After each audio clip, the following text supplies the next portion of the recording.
আসসালামু আলাইকুম। এই যে শেষ মুহূর্তে আসলে একটা কমন একটা ভয় বা একটা ভীতি কাজ করে যে মেডিকেলে প্রশ্ন কঠিন হবে কিনা। আমি ১ম এ কিছু কথা বলে রাখি। আমি এই ভিডিওটা তৈরি করতেছি তোমাদেরকে কিছু বিষয় নিয়ে সতর্ক করার জন্য। তোমাকে ভয় দেখানোর জন্য না। তোমাকে ভয় দেখায় আমার কোনো লাভ নাই। কারণ আমি কোনো মেডিকেলে কোর্স সেল করি না। তার কারণে এখানে আর শেষ মুহূর্তে এসে তোমাকে ভয় দেখানোর কোনো কারণও নাই। কিন্তু তোমাকে সতর্ক করার অনেকগুলা জায়গা আছে।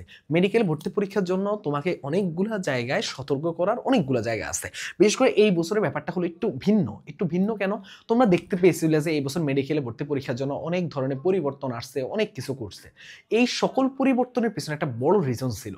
বড় রিজন কি? তোমরা হয়তোবা সবাই এটা জানো যে মেডিকেলে ভর্তি পরীক্ষাতে এই বছর তারা বিশেষ করে শিক্ষা বোর্ড থেকে শুরু করে মেডিকেলে যেই যারা দায়িত্বপ্রাপ্ত আছে তারা চাচ্ছে যে এই বছর আর বিগত বছরগুলা ধারার মতো করে একদম নরমালভাবে জাস্ট মুখস্থ বিদ্যার উপর ডিপেন্ড করে স্টুডেন্টদেরকে পরীক্ষা না বসতে দিতে। তারা কিন্তু তোমাকে মাঝখান দিয়ে রিটেন অ্যাড করবে, এই করবে, সেই করবে। নানান গুঞ্জন উঠাইছে। কেন উঠাইছে? কারণ তারা অনেক বেশি কনসার্ন যে মেডিকেল অ্যাডমিশন টেস্টে যে মুখস্থ ধারার যে পদ্ধতি আছে সেটা থেকে বের হয়ে আসার জন্য। তাহলে এইটা থেকে একটা জিনিস আমরা বুঝতে পারি যে মেডিকেলের প্রশ্ন বিগত বছরের ধারায় হয়তো মুখস্থ বিদ্যা টাইপ হচ্ছে না। মেডিকেলের প্রশ্নটা একটু অন্য ধারায় হবে। কি টাইপ হবে? আমি চাইবো যে এই ভিডিওটা যাতে সবাই দেখে, অ্যাটলিস্ট মেডিকেলে পরীক্ষা হলে ঢুকার আগে এই ভিডিওগুলো দেখে ঢুকা উচিত। কারণ আমি আমার অ্যাডমিশন জার্নিতে মেডিকেল এক্সামের জন্য আমি ১২ দিন পড়ছিলাম। আমি তোমাদেরকে বলছিলাম আমাদের অ্যাডমিশনে কিছু অনাকাঙ্ক্ষিত ঘটনা ঘটছে ২০২০ সালে মেডিকেল অ্যাডমিশন টেস্টে। এটা আসলে কথা বললেও এটা নিয়ে আসলে অনেক সময় অন্যায় হয়ে যায়। কারণ হলো যে মেডিকেল এক্সামে আমাদের সাথে অনেক বড় মানে আমাদের অনেকের প্রায় মনে হয় আমাদের সময় ৫ থেকে ৬,০০০ স্টুডেন্ট খাতা কারেকশনের জন্য বলা হয়েছিল। মানে এতজন আবেদন করছে, বুঝতে পারছো? আবার অনেকে ধরো বুঝতেছে যে মার্ক কম আসছে, ওরা জানে যে আবেদন করে কোনো লাভ নেই, তাই আবেদন করে না। তার মানে বুঝতেছো কি পরিমাণ সংখ্যা? ৬,০০০ স্টুডেন্ট শুধু আবেদনে করছে তোমার রেজাল্টের রিচেকের জন্য। কারণ হলো যে এত পরিমাণ স্টুডেন্টের মার্কের অনেক। আমি বললাম না আমি পরীক্ষা দিয়ে মার্ক এসে মিলেই দেখছিলাম ৭৫ নাকি ৭৪.৫। সেখানে আমার মার্ক নেমে গেছে কাট মার্কের চেয়ে নিচে। কাট মার্ক ছিল তোমার মনে হয় ৬৭.৫। ওই মার্ক থেকে আমার মার্ক নিচে নেমে গেছে। যেখানে আমি ৭৪.৫ পেয়ে বা ৭৫ পেয়ে আমি ভাবছিলাম এটা ভালো মেডিকেলে চান্স পাবো। তো বিষয়টা হলো এরকম কি, তো ওই অভিজ্ঞতা থেকে আমি এই বছর মানে আমি তো ধরো ৫ বছর আগে পরীক্ষা দিয়েছিলাম, ৪ বছর আগে প্রায়। তো এই ৪ বছরের মাঝখানে অনেক কিছু মেডিকেলে দেখছি, স্টুডেন্টকে পড়ানোর সুবিধা থাকতে অনেক কিছু জানতে পারছি। তো অ্যাটলিস্ট আমি তোমাকে এই শেষ সময়টাতে একটু সতর্ক করতে চাচ্ছি। তুমি দেখো এই বছর কিন্তু এইচএসসির রেজাল্ট থেকে শুরু করে এইচএসসি এক্সাম থেকে শুরু করে সব কিছু ধারায় পরিবর্তন রাখছে। এবং সবচেয়ে বড় যে জিনিসটা ছিল, মেডিকেলে পরীক্ষার ১ মাসও নাই এমন সময় তারা ঘোষণা কি দিছে? তারা ঘোষণা দিছে যে নতুন ধারায় এই যে অ্যানালাইটিক্যাল দক্ষতা, এইটা সেইটা বিভিন্ন জিনিস নিয়ে গুঞ্জন উঠাইছিল। লাস্টে তো দক্ষতাটা রাখছে। তারা সময় বাড়িয়ে দিচ্ছে তোমাদেরকে। মানে তুমি বুঝতে পারতেছো এই বছরের ব্যাপারটা অন্যান্য বছরের মতো হতে যাচ্ছে না। এটা তুমি মানো বা না মানো, এটা সত্যি। এটা তোমাকে এখন ওইভাবে চিন্তা করতে হবে। এখন কথা হলো যে এখানে ভয় পাওয়ার কোনো কারণ নাই। আমি ভয় পাওয়ার কোনো কারণ দেখতেছি না। যে পড়াশোনা ভালো মতো করছে, যার বুদ্ধিমান দক্ষতা, দেখো এই বছর মেডিকেল এক্সামে ওই আগের মতো ধরো ফিজিক্স জাস্ট ধরো মুখস্থ করে গেলাম, অ্যান্সার দিয়ে ফেললাম, কেমিস্ট্রি এটা করে ফেললাম, সেটা করে ফেললাম, এই ধারাতে এই বছরের ভর্তি পরীক্ষা হবে বলে আমার কাছে মনে হচ্ছে না। এই বছর পরীক্ষা হবে তুমি কতটুকু চিন্তা করতে পারো, তোমার চিন্তা করার দক্ষতা কতটুকু, তুমি কতটুকু মানে পড়াশোনা করে আসলে যাচাই বাছাই যেন তারা সঠিকভাবে করতে পারে সেই মূল্যায়নটা করার জন্য তারা চাচ্ছে যে এই বছরের প্রশ্নটা একটু যেন কি ধারায়, ভিন্ন ধারায় হোক, যেন সঠিক মূল্যায়নটা হোক, শিক্ষার্থীদের ওই জায়গা থেকে ভেঙে আসুক যে মেডিকেল মানে মুখস্থবিদ্যা, এই ধারা থেকে তারা বের হতে যাচ্ছে।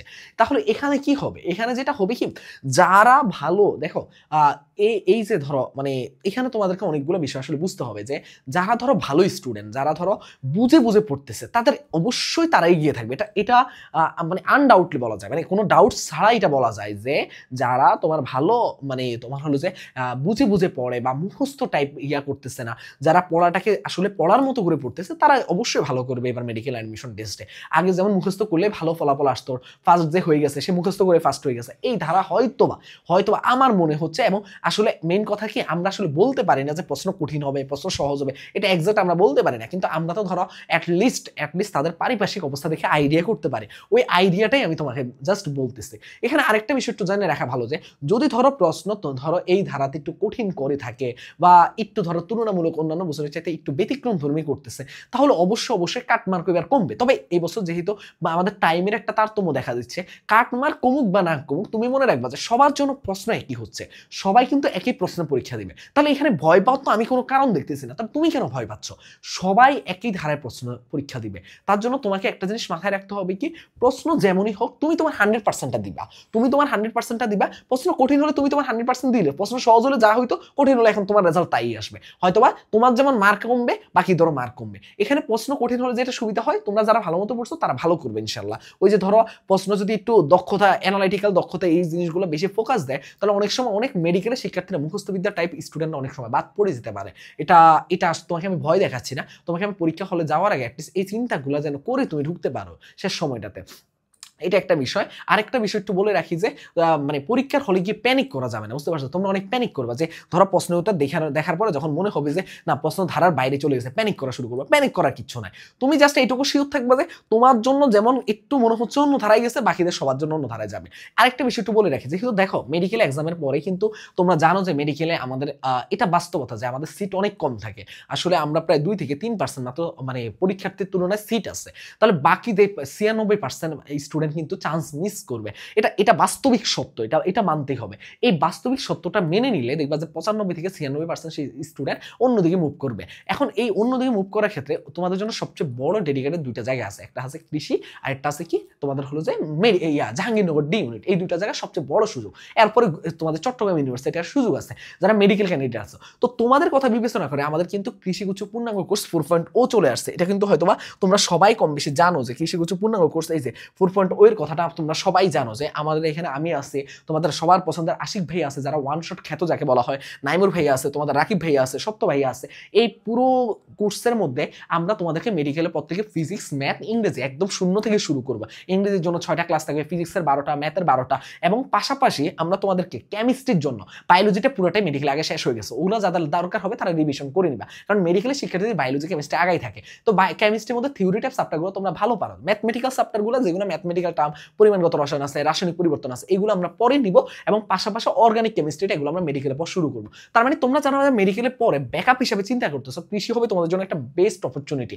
এইখানের মধ্যে যেহেতু আমরা মেডিকেলের পর থেকে মানে আমরা 13 তারিখ থেকে যেহেতু একদম পুরো ফিজিক্স, ম্যাথ একই ধারাতে শুরু করবে ইংরেজি, তার মানে এটা তোমাদের জন্য একটা বেস্ট সুযোগ। এখানের মধ্যে তোমাদের প্রথম 1000 জনের জন্য একটা এগ্রি বুস্টার ম্যাথ বুক আছে। এবং আরেকটা বিষয় একটু বলে রাখি, আমাদের কোর্সের কিন্তু এখন একটা অফার চলতেছে। এই অফারে ভর্তি হতে চাইলে, এবং এখানের মধ্যে ক্লাস, এক্সাম, তোমার হচ্ছে গাইডলাইন সেশন, এখানের মধ্যে রাকিব ভাইয়া, আমি, তোমাদের সত্য ভাইয়া, সবাই হলো বাংলাদেশ কৃষি বিশ্ববিদ্যালয়। আমরা তোমাদেরকে একদম এমন ভাবে গাইড করবো, এবং তোমাদেরকে আমরা একটা সেশন নিব, প্রত্যেকে একটা সেশন নিব, তোমার সমস্যাগুলো আমরা সলভ করবো, যেন মেডিকেলের পরে ভার্সিটিতে যেন কোথাও না আটকে যাও, যেন এই ভয়টা না কাজ করে যে ভাইয়া মেডিকেল তো প্রস্তুতি নিচ্ছে, এখন ভার্সিটিতে চান্স পাবো কিনা, এই ভয়টা যেন না কাজ করে। সেহেতু আমরা তোমাদের জন্য প্রত্যেকের প্রবলেমগুলো নিয়ে আমরা আইডেন্টিফাই করে কাজ করবো। একটা সেশন যদি 8 ঘন্টা 10 ঘন্টা লাগে তাও আমরা নিব, এক একজন একটা করে সেশন নিব, আমরা 3টা সেশন রাখবো। এছাড়াও তোমাদের মেন্টরশিপের জন্য মানে বাংলাদেশ কৃষি বিষয়ে টপ করা ভাইয়া পুরো থাকবে তোমাদেরকে গাইড করার জন্য।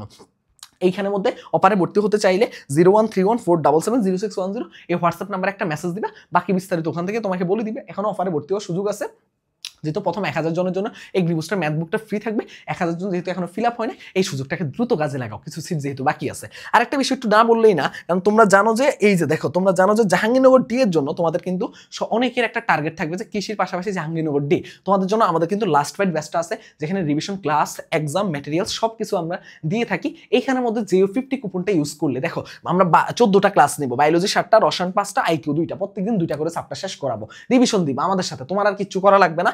এইখানেও ভর্তি হওয়ার জন্য এই হোয়াটসঅ্যাপ নাম্বারে একটা মেসেজ দিবা, 01314770610, JO50 কুপন ইউজ করে তুমি 399 টাকা ভর্তি হতে পারবা। তো ব্যাকআপ হিসাবে এগুলো তোমাকে সবচেয়ে বেস্ট সাপোর্ট দিবে কৃষির জন্য এবং জাহাঙ্গীরনগর ডি এর জন্য। 2টা জায়গায় আমি বলবো যে তুমি অবশ্যই নির্দ্বিধায় ভর্তি হয়ে যেতে পারো, যারা আমাদেরকে চিনো, আমাদের ক্লাস সম্বন্ধে আইডিয়া রাখো। তো এইগুলো হলো তোমাদের জন্য একটু মেইন কথা। তো লাস্ট একটা কথাই বলবো যে ভয় পাওয়ার কোনো কারণ নাই, একদম ইয়ার সাথে এগিয়ে যাও, ইনশাল্লাহ ভালো করবে। আল্লাহ হাফেজ, আসসালামু আলাইকুম।